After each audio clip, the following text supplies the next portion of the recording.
Fabien Gay, vous, ministre de l'économie, vous allégez la dette des entreprises en difficulté? Alors, oui, je vais vous répondre. Mais ça va arriver plus tôt que vous ne le pensez. Ah, je vous le souhaite. Voilà, ne vous inquiétez pas. On parlera plus des sujets sociaux. Oui, alors, vous annulez la dette ou pas? Non, mais attendez. D'abord, je voulais dire, il y a des plans sociaux dès maintenant. Vos excellents confrères de l'Humanité, puisque je fais une revue de presse. Mais décidément, ben oui, je ne savais pas que vous il y veniez aura avec vos journaux. 250 emplois à Rouen. Non, mais je dis ça. Et bien Pourquoi? sûr. Parce qu'on n'en parle jamais, mais dans le secteur automobile, aéronautique, dans le voyage, partout ça tombe, dans l'hôtellerie, dans les cafés, dans les restaurations, et pas que dans les grandes entreprises. Oui, on a très parce qu'il y a des plans sociaux à bas bruit dans les petites TPE, PME et des faillites considérables. Donc ça, moi, je ne m'y résous pas. Et je viens d'un département, la Seine-Saint-Denis, où 30 000 emplois sont menacés dans la zone aéroportuaire de Roissy-Charles de Gaulle. Donc oui, il faut aider les très petites entreprises. Vous savez que 25% des TPE, PME ont déjà mangé leurs prêts garantis par l'État. Donc quand ça va repartir, elles seront dans l'incapacité de le rembourser. Donc nous le disons depuis le début, il faudra le transformer en capitaux propres.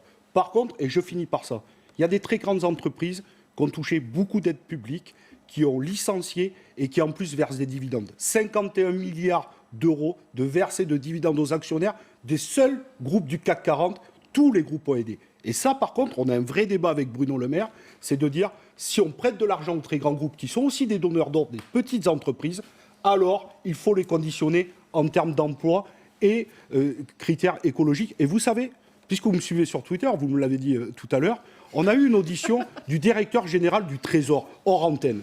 Le directeur général du Trésor, je lui ai posé la question, est-ce que pour les très grands PGE, prêts garantis par l'État, signés par Bruno Le Maire pour les très grands groupes, étaient conditionnés en termes d'emploi, comme on nous le dit depuis un an?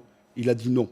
C'est faux, on prête de l'argent sans critères. Il y en a un, il ne faut pas qu'ils aient des filiales dans les paradis fiscaux. Oui, c'était un des critères, effectivement. Un seul critère, c'est-à-dire qu'on donne de l'argent, 7 milliards à Renault, 5 milliards à Air France, beaucoup d'argent, et on ne dit pas, avec cet argent-là, sauver l'emploi, sauver les savoir-faire, sauver les sites industriels, et partout, dans tous les territoires, c'est en train de tomber. Mais ça fera partie des points de vigilance. Ah oui, espérons-le du côté de Bercy.